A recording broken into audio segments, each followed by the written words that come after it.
Hallelujah. प्रभु का धन्यवाद हो। परमेश्वर की तारीफ करते हैं। परमेश्वर महान है और परमेश्वर हम सबसे प्रेम करते हैं। आइए हम प्रभु की महानता के लिए और उसके कृपा और आशीषों के लिए और हर एक बात के लिए प्रभु का धन्यवाद करें जो हमारे जीवन में घटती है। प्रभु धन्यवाद पिता, आपका धन्यवाद हो। हालेलुया। महान और जीवित परमेश्वर, आपका धन्यवाद पिता, विशेष करके इस बड़ी आशीष के लिए कि आपने हमें सौभाग्य दिया आपके चरणों में बैठ सके। धन्यवाद पिता। हालेलुया। अद्भुत वचन देने के लिए धन्यवाद पिता। हालेलुया। प्रभु ये जीवन जो आपने दिया इसके लिए धन्यवाद करते हैं। जो विश्वास आपने दिया उसके लिए धन्यवाद करते हैं प्रभु। हालेलुया। धन्यवाद धन्यवाद धन्यवाद धन्यवाद। राजाओं के राजा, प्रभुओं के प्रभु, सर्वशक्तिमान परमेश्वर, अनादिकाल से अनंत काल तक के परमेश्वर। हालेलुया। पिता आप प्यारे परमेश्वर, हालेलुया, चाहते हैं कि आपके लोग आपको समझें, आपकी बातों को जानें, आपके ऊपर भरोसा रखें। प्यारे परमेश्वर, हालेलुया, आज की शाम हम सबसे अपने वचन के द्वारा बातचीत करें और हम जितने वचन सुनते हैं आज की शाम प्रभु, हम सब के हृदय आपके वचन सुनकर टूटने पाएँ। और प्रभु अगर कहीं विश्वास में त्रुटि है तो विश्वास में आप अपने वचन के द्वारा बढ़ाइए पिता। हालेलुया। धन्यवाद पवित्र आत्मा जी, आप अपना वचन सिखाएं और प्यारे परमेश्वर ये वचन हम सबके आत्मा, जीवन और व्यवहार में उतरने पाएं। धन्यवाद पिता। सब कुछ आपके हाथ में सौंपते हुए धन्यवाद के साथ प्रार्थना यीशु मसीह के नाम से मांगते हैं, आमीन। हालेलुया। प्रभु का धन्यवाद। आइए एक भजन गाएंगे वचन में जाने से पहले। सिय्योन का यात्री हूँ, यीशु पर आश्रित हूँ, जाता हूँ कैलवरी की राह में। सिय्योन का यात्री हूँ, यीशु पर आश्रित हूँ, जाता हूँ कैलवरी की राह में। सिय्योन का यात्री हूँ, यीशु पर आश्रित हूँ, जाता हूँ कैलवरी की राह में।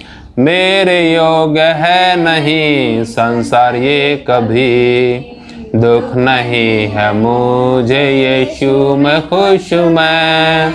मेरे योग्य है नहीं संसार ये कभी, दुख नहीं है मुझे यीशु में खुश मैं। यीशु को कांटों का ताज देने वाले हैं संसार, तेरे मान सम्मान से करूं क्यों प्यार।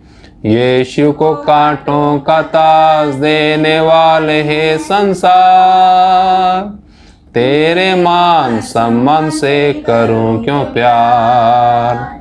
सिय्योन का यात्री हूँ, यीशु पर आश्रित हूँ, जाता हूँ कैलवरी की राह में।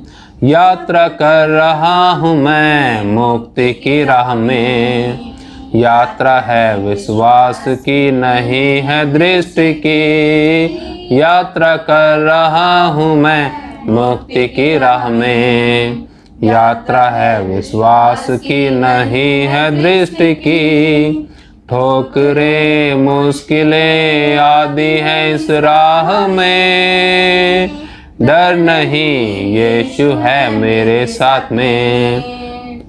ठोकरें मुश्किलें आदि हैं इस राह में, डर नहीं यीशु है मेरे साथ में।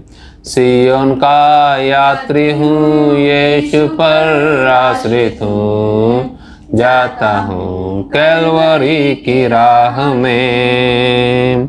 है गवाहों का समूह मेरे चारों ओर, इसलिए मैं नहीं होऊंगा कमजोर। है गवाहों का समूह मेरे चारों ओर, इसलिए मैं नहीं होऊंगा कमजोर। मोह से पाप से नाता अपना तोड़कर, आगे बढ़ता यीशु को मैं ताक कर।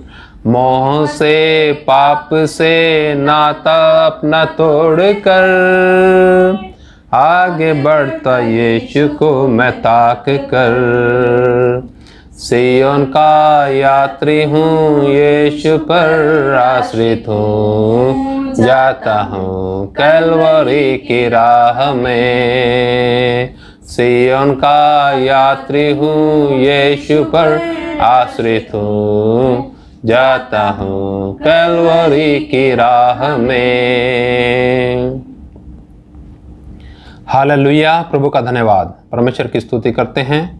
आइए प्रियो, हम प्रभु के वचन में चलेंगे और जो आज का हमारा विषय है, प्रभु के वचन से जो हमने कुछ मनन करना है, वो देखना है विश्वास के योद्धाओं के बारे में, जिसमें अब्राहम है और मूसा है। इसके विषय में हम देखते हैं। आइए हम चलें इब्रानियों की पत्री। और वैसे तो ये पूरा अध्याय ही जब हम पढ़ते हैं तो हमें विश्वास के योद्धाओं का जिक्र इधर मिलता है, परंतु हम कुछ विशेष बात देखेंगे अब्राहम के विषय में और मूसा के विषय में, और कुछ अन्य जिन लोगों का नाम का जिक्र तो नहीं है परंतु हैं विश्वास के योद्धा। आइए पढ़ते हैं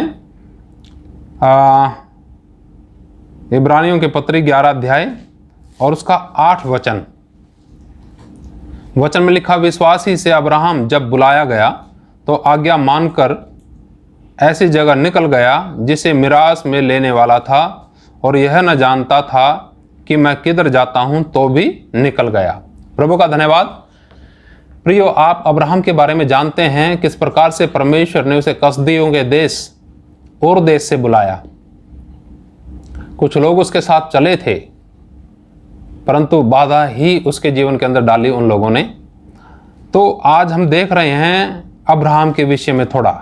एक विश्वास का योद्धा इसको माना गया है, क्योंकि इसने क्या किया, परमेश्वर ने इसे बुलाया कि अपने देश कुटुंबियों को छोड़ के निकला, मैं उस देश में तुझे पहुंचाऊंगा जिसमें दूध और शहद की नदियां बहती हैं, और मैं तुझे उस देश को दिखाऊंगा।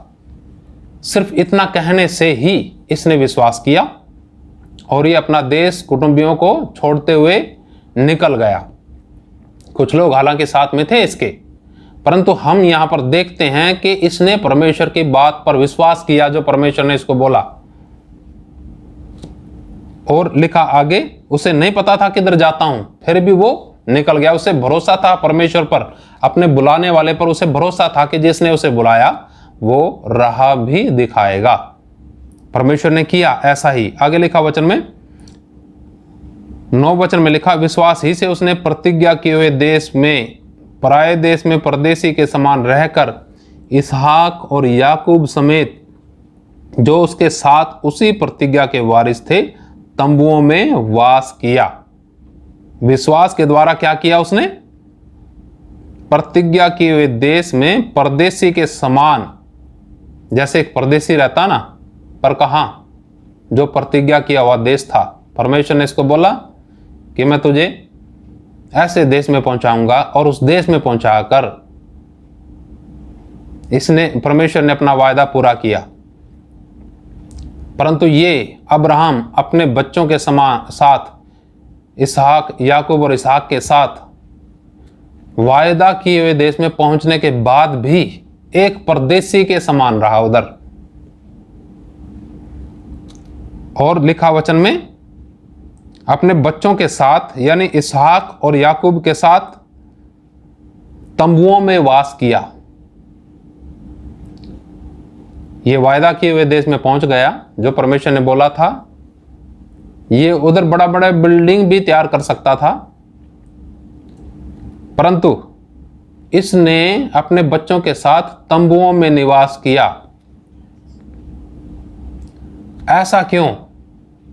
देखिए आगे वचन में लिखा क्या? यहां लिखा, क्योंकि वह उस स्थिर नींव वाले नगर की बाट जोता था जिसका रचने वाला और बनाने वाला परमेश्वर है। हालेलुया। इसको मालूम था कि इस दुनिया के अंदर हमारा जो जीवन है थोड़ा है, परंतु एक ऐसा नगर जरूर है परमेश्वर के पास जिसकी नींव कभी हिलेगी नहीं, जो कभी नष्ट नहीं होगा। उस नगर की बाट जोहता था ये, इस कारण इसने तंबुओं में वास किया अपने बच्चों के साथ। और वचन में आगे लिखा है, विश्वास से सारा अब सारा का जिक्र आता है इधर। अब्राहम की जो पत्नी थी, विश्वास से सारा ने आप बूढ़ी होने पर भी गर्भ धारण करने की सामर्थ पाई, क्योंकि उसने प्रतिज्ञा करने वाले को सच्चा जाना था। अब आप समझते हैं, जिसने प्रतिज्ञा की है, जिसने बुलाया है, उस पर जब हम विश्वास करते हैं तो हमारा जो विश्वास वो दिखाता है कि हम अपने जीवन में मानते हैं कि परमेश्वर सच्चा है। अगर विश्वास नहीं करते, चिंताओं में हैं, बहुत से देखते हैं, बहुत से विश्वासी लोग हैं ना, विश्वासी तो हैं परंतु उनके जीवन के अंदर विश्वास नहीं है। उनको ये भरोसा नहीं है कि परमेश्वर उन्हें संभालेगा, जिसने बुलाया वो संभालेगा, वो रक्षा करेगा, वो प्रबंध करेगा, वो सब कुछ करेगा, ये भरोसा नहीं है। इसका मतलब ऐसे विश्वासी अपने जीवन के द्वारा परमेश्वर को क्या साबित करते हैं कि परमेश्वर विश्वास योग्य नहीं, ना सच्चा है।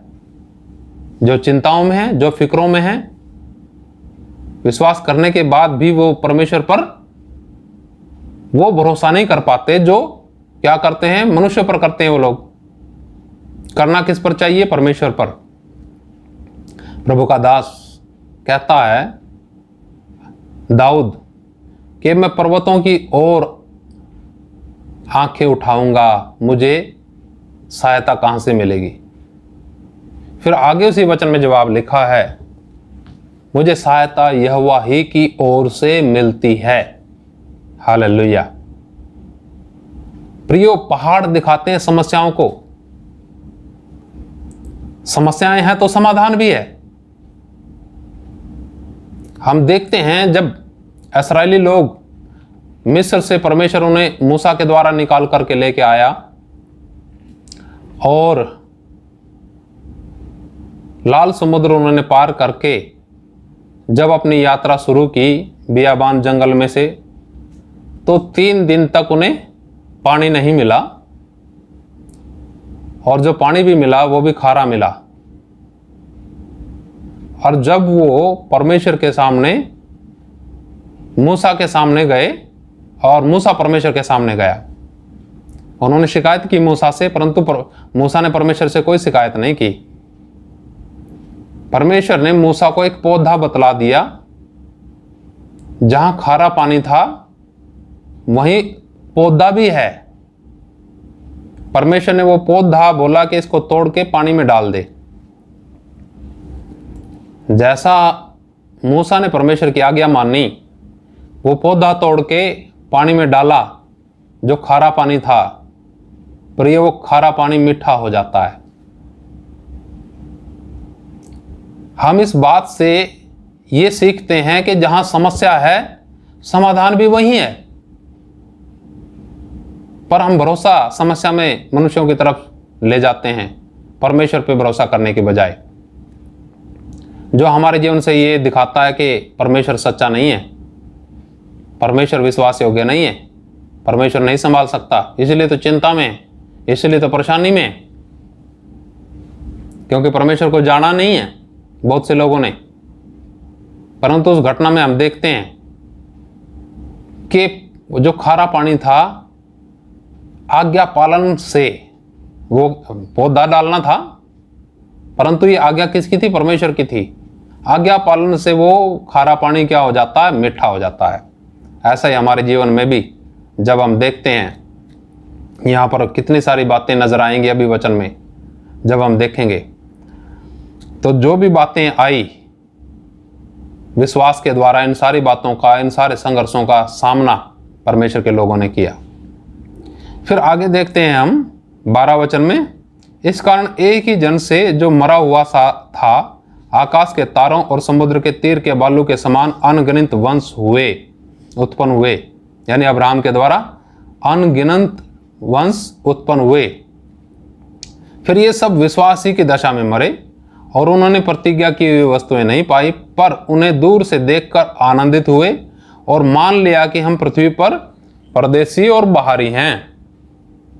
इन लोगों ने क्या मान लिया? ये जान लिया कि हम इस दुनिया में रहते हैं, थोड़ा समय का जीवन है,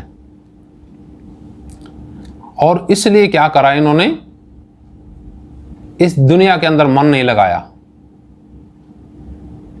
आगे लिखा वचन में यहां पर जब हम देखते हैं, इन्होंने ये मान लिया कि हम इस पृथ्वी पर परदेसी और बाहरी हैं। जो ऐसी ऐसी बातें कहते हैं वे प्रकट करते हैं कि स्वदेश की खोज में हैं। किसकी खोज में हैं? स्वदेश की खोज में हैं। प्रभु का धन्यवाद। आगे वचन में लिखा, और जिस देश से वे निकल आए थे यदि उसकी शुद्धि करते तो उन्हें लौट जाने का अवसर था। यानी मिस्र देश की गुलामी से छूट करके आए थे।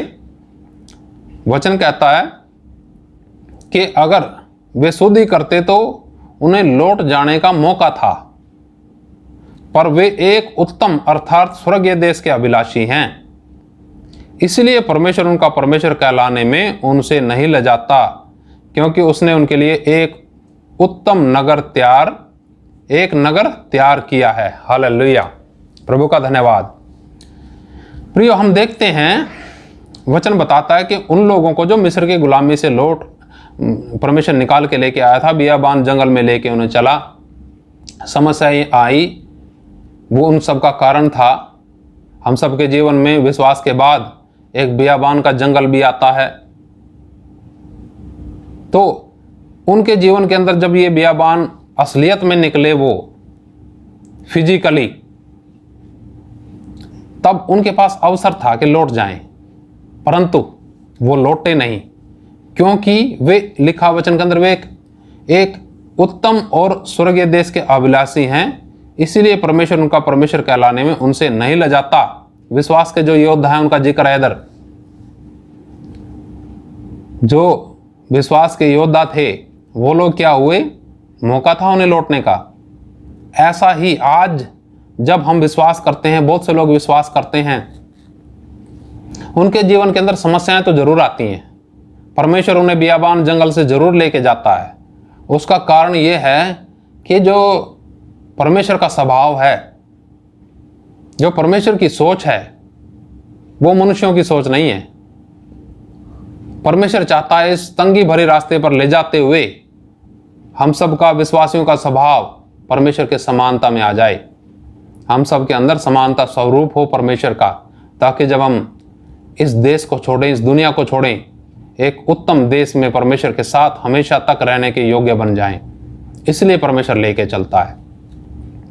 तो अवसर तो है बहुत से विश्वासियों को, परंतु क्या होगा? फिर शैतान के कब्जे में लौट जाएंगे। फिर जो हाल था पहले, उससे भी बुरा हाल हो जाता है एक विश्वासी के जीवन में जब हम देखते हैं। इसलिए समस्याएं, कठिनाइयां, परेशानियां आती हैं, परंतु जो विश्वासी लोग हैं वो परमेश्वर पर यह भरोसा करते हैं कि मेरा परमेश्वर जिसने मुझे बुलाया है वो मुझे संभालेगा, वो मुझे लिए चलेगा। प्रभु का धन्यवाद। और एक और देखते हैं हम उदाहरण यहाँ पर, जब हम देखेंगे इसी में 23 वचन से कुछ पढ़ूंगा। अभी थोड़ा मूसा के विषय में देखा, थोड़ा देखेंगे, अभी देखा अब्राहम के विषय में, अभी थोड़ा मूसा के विषय में देखेंगे। विश्वास ही से 23 वचन में पढ़ेंगे, विश्वास ही से मूसा के माता पिता ने उसको उत्पन्न होने के बाद 3 महीने तक छिपा रखा, क्योंकि उन्होंने देखा कि बालक सुंदर है और वे राजा की आज्ञा से न डरे। विश्वास ही से मूसा ने शाना होकर फिरौन की बेटी का पुत्र कहलाने से इनकार किया। विश्वास, समझ रहे हैं आप? इसका मतलब यह है कि उसके जीवन के अंदर यह था कि जिस परमेश्वर पर हम भरोसा रखते हैं, विश्वास करते हैं, फिरौन की बेटी का जो पद है, बेटा होने का पद है, उससे उत्तम परमेश्वर का बेटा होने का पद है। इसलिए फिरौन की बेटी का क्या कर दिया? उसने पुत्र कहलाने से क्या करा? इनकार कर दिया, विश्वास के कारण। इसलिए कि उसे पाप में थोड़े दिन के सुख भोगने से परमेश्वर के लोगों के साथ दुख भोगना अधिक उत्तम लगा। उसने मसीह के कारण निंदित होने को मिस्र के भंडार से बड़ा धन समझा, क्योंकि उसकी आंखें फल पाने की ओर लगी थी। यहां पर हम मूसा के बारे में देखते हैं, उसने क्या क्या किया। इधर बाद में भी मनन कर सकते हैं आप, क्योंकि कुछ और वचनों के ऊपर मनन करना हमने। तो यहां पर हम देखते हैं मूसा ने विश्वास के द्वारा फिरौन की बेटी का बेटा कहलाने से, पुत्र कहलाने से इनकार कर दिया। उसको मालूम पड़ चुका था कि हमारा परमेश्वर क्या है, हम किस पर भरोसा करते हैं, वो परमेश्वर कौन है और क्या कर सकता है। परमेश्वर का बेटा होने का मतलब है क्या। आज बहुत से विश्वासी लोग इन बातों को नहीं समझ पाते। वो सोचते हैं हमने यीशु मसीह पर विश्वास इसलिए किया ताकि हमारे सारे कष्ट कलेश दूर हो जाएं। परंतु यहाँ जब हम देखते हैं प्रभु के वचन के अंदर, यहाँ लिखा 25 वचन में, इसलिए कि उसे पाप में थोड़े दिन के सुख भोगने से परमेश्वर के लोगों के साथ दुख भोगना अधिक क्या लगा, उत्तम लगा। क्यों लगेगा परमेश्वर के लोगों के साथ दुख भोगना उत्तम? क्योंकि उन्हें मालूम है कि इस दुनिया के अंदर हमारा जीवन क्या है, थोड़ा ही है। थोड़े दिन हम अगर सुख भोगेंगे पाप में तो हमेशा का नरक का दुख होगा। अगर इस थोड़े दिनों में हम परमेश्वर के लोगों के साथ, परमेश्वर के साथ दुख भोगेंगे, परमेश्वर के कारण दुख भी आ जाएं, विश्वास के कारण कष्ट भी आ जाएं, समस्या आ जाएं, लोग बदनामी करें, ये सब कुछ सहन करेंगे, संघर्षों में डटे रहेंगे, तो एक समय आएगा जिस समय हम हमेशा तक परमेश्वर के साथ आनंद में विश्वास करने पाएंगे।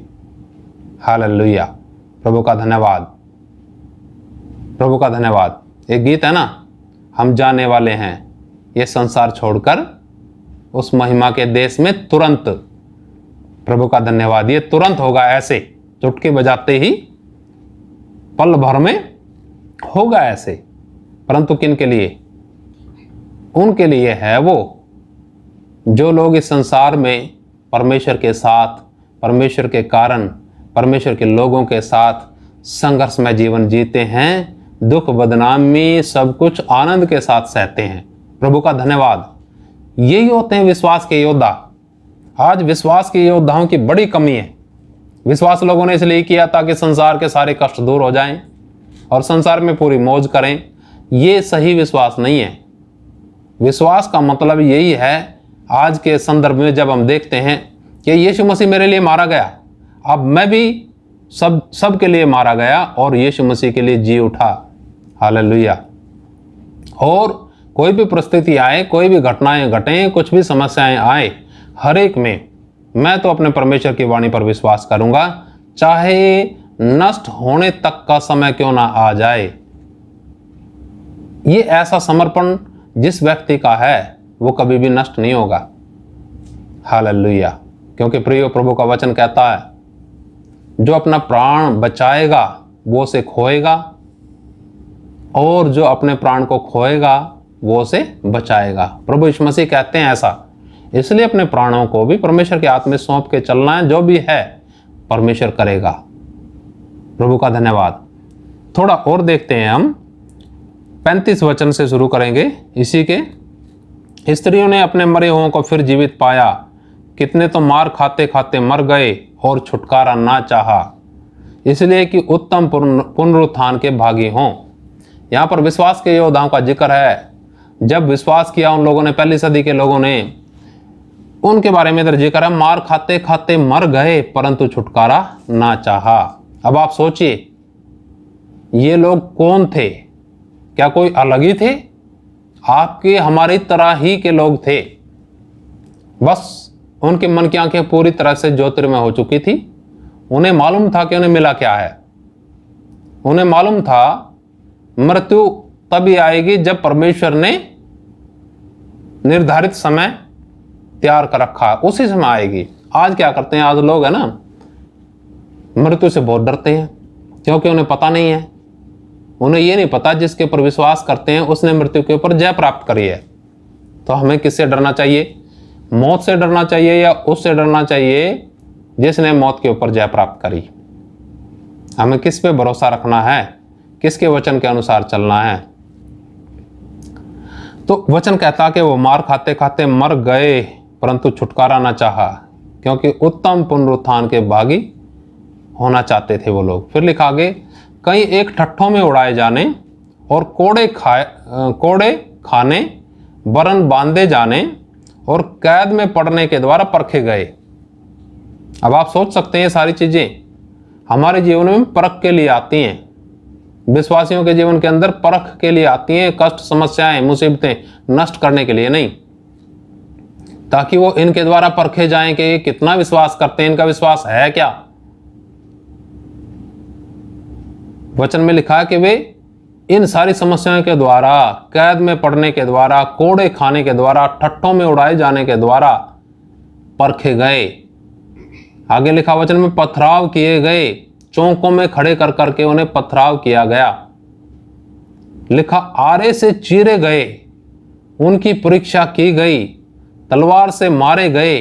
वे कंगाली में और कलेश में और दुख भोगते हुए भेड़ों और बकरियों की खालें ओढ़े हुए इधर उधर मारे मारे फिरे, और जंगलों और पहाड़ों और गुफाओं में और पृथ्वी की दरारों में भटकते फिरे। संसार उनके योग्य ना था। हालेलुया। प्रियो, यहां पर लिखा है, इन वचनों को जब हम पढ़ते हैं प्रार्थना के साथ, परमेश्वर के साथ जब हमारा संबंध सही होता है, जब हम गंभीर होते हैं, आप समझिएगा जो मैं बात कर रहा हूं, जब परमेश्वर के साथ हमारा संबंध सही होता है, कनेक्शन जुड़ा हुआ है, परमेश्वर का वचन हमारे जीवन के अंदर एकदम से कार्य करेगा। एकदम से परमेश्वर का वचन क्या करेगा, हमारे जीवन के अंदर कार्य करेगा। लगेगा अंदर कि ये वचन है, जो वचन में लिखा ना, ये है वचन। पर जब हमारे कमियों के कारण, गलतियों के कारण परमेश्वर के साथ कनेक्शन टूट जाता है ना, परमेश्वर का वचन उधर कुछ काम नहीं करता। फिर तो ये लगेगा अरे पहले भी सुने हमने ये वचन, अरे भाई ये बार बार क्यों उनको रिपीट करना। ये होता कब है, जब परमेश्वर के साथ संपर्क टूट जाता है। इसलिए पिछली सीढ़ियों में आपने देखा होगा, हमने उसके बारे में भी बताया था, यीशु मसीह का लहू है हमारा फिर से परमेश्वर के साथ संबंध जोड़ने के लिए, संगति जोड़ने के लिए। तो प्रियो, यहां पर जब हम इन बातों को पढ़ते हैं, जो लोगों का संपर्क परमेश्वर के साथ है, संगति परमेश्वर के साथ है, ये वचन उनके जीवन के अंदर विश्वास में और बढ़ाएंगे।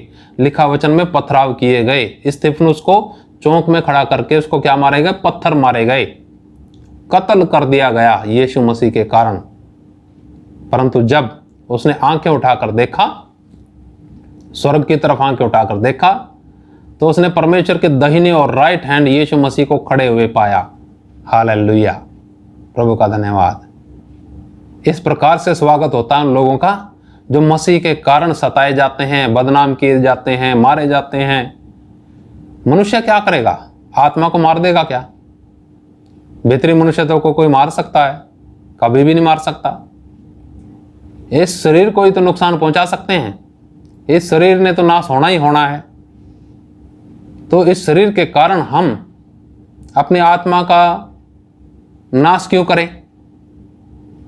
तो यहां समझिए, देखो उन लोगों ने सारी चीजें समझ ली, इसलिए वो तलवार से मारे गए, कंगाली में भी, कलेशों में भी, दुख भोगते हुए, भेड़ों और बकरियों की खालें ओढ़े हुए। देखो क्या लिखा है इधर, विश्वास के कारण कैसे कैसे भटकना पड़ा उन्हें। भेड़ों की खालें ओढ़े हुए इधर उधर मारे मारे फिरे, और जंगलों और पहाड़ों और गुफाओं में। मैं पिछले दिनों देख रहा था यूट्यूब में, इस्राएल में जो गुफाएं हैं, बहुत से लोग उनको ढूंढ रहे हैं, बहुत सारी गुफाएं उन्होंने खोज की हैं। तब मेरे को ये वचन याद आया कि वाकई जो विश्वासी लोग थे, विश्वास के कारण जिनके ऊपर सताव आया, घर बार जिन्होंने छोड़े विश्वास के कारण, वो ऐसे ऐसी दरारों में रहे हैं, उन्होंने अपने दिन काटे हैं, प्रभु के चरणों में ठहरे हैं वो लोग। परंतु विश्वास का कभी इनकार नहीं किया, विश्वास से कभी पीछे हटे नहीं, बढ़ते गए बढ़ते गए। प्रभु का धन्यवाद। क्यों? लिखा वचन में, क्योंकि संसार उनके योग्य ना था। संसार उनके लायक था नहीं। उन्हें मालूम था ये संसार है नहीं हमारा नगर असली नगर तो है जो आने वाला है, जो परमेश्वर ने तैयार किया हुआ है, जो हमेशा का है, कभी भी नष्ट नहीं होगा। हालेलुया। प्रियो, इन वचनों का आज आशय, इन वचनों का जो आज हमने पढ़े हैं, यही मकसद है कि जब हम विश्वास करते हैं तो पूर्ण रूप से अपने जीवन को परमेश्वर के ऊपर सौंपते हुए, आश्रित करते हुए चलें। वो जिसने आपको बुलाया, वो जिसने आपके जीवन के अंदर विश्वास डाला, वो संभालेगा भी, और अगर ना भी संभाले तो भी वो सच्चा है। हालेलुया। कष्ट भी आएंगे, समस्याएं भी आएंगी, परंतु वो सारी चीज़ें इसलिए आती हैं कि परमेश्वर जांचे परखे कि हाँ ये वाकई मेरे साथ रहने योग्य हुआ कि नहीं हुआ स्वर्ग में।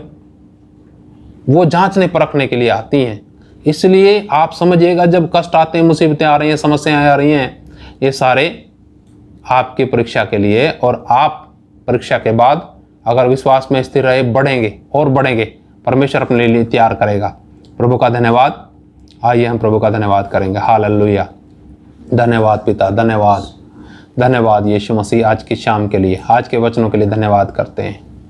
महान और जीवित परमेश्वर, आपकी तारीफ करते हैं। धन्यवाद। बढ़ते जाएंगे आगे आगे, पीछे न मुड़कर देखेंगे, यीशु रहेगा साथ, हम ना किसी से डरेंगे। बढ़ते जाएंगे आगे आगे, पीछे न मुड़कर देखेंगे, यीशु रहेगा साथ, हम ना किसी से डरेंगे। बढ़ते जाएंगे आगे आगे, कांटों भरे पथ पर हम चलेंगे, कोई चुभन ना होगी हमको। कांटों भरे पथ पर हम चलेंगे, कोई चुभन ना होगी हमको। पा सके वो मुकाम, ऐसा जतन करेंगे। बढ़ते जाएंगे आगे आगे, पीछे न मुड़कर देखेंगे, यीशु रहेगा साथ, हम न किसी से डरेंगे। बढ़ते जाएंगे आगे आगे। धन्यवाद पिता, आज की शाम के लिए धन्यवाद करते हैं प्रभु। आज के वचन के द्वारा आपने हम सबको आशीष दी पिता, आपका धन्यवाद। इन वचनों के द्वारा पिता हम सब विश्वास में बढ़ने पाएं। कष्ट आए, मुसीबत आए, कांटों भरे पथ आए, जो मर्जी आए पिता, परंतु हमारा विश्वास इतना मजबूत हो कि हम आपसे सहायता लेकर के और आपके साथ संगति करते हुए आनंद में उन सब संघर्षों का सामना कर सकें। धन्यवाद पिता। सबको प्यारे पिता आप अपने हाथ में लीजिए, मनों को तैयार कीजिए। धन्यवाद पिता। सब कुछ आपके हाथ में सौंपते हैं। प्रार्थना यीशु मसीह के नाम से मांगते हैं, आमीन। हालेलुया। प्रभु का धन्यवाद। परमेश्वर आप सबको आशीष दे और आज के वचनों पे आप मनन कीजिएगा। कल मिलेंगे। जय मसीह की। मारनाथा।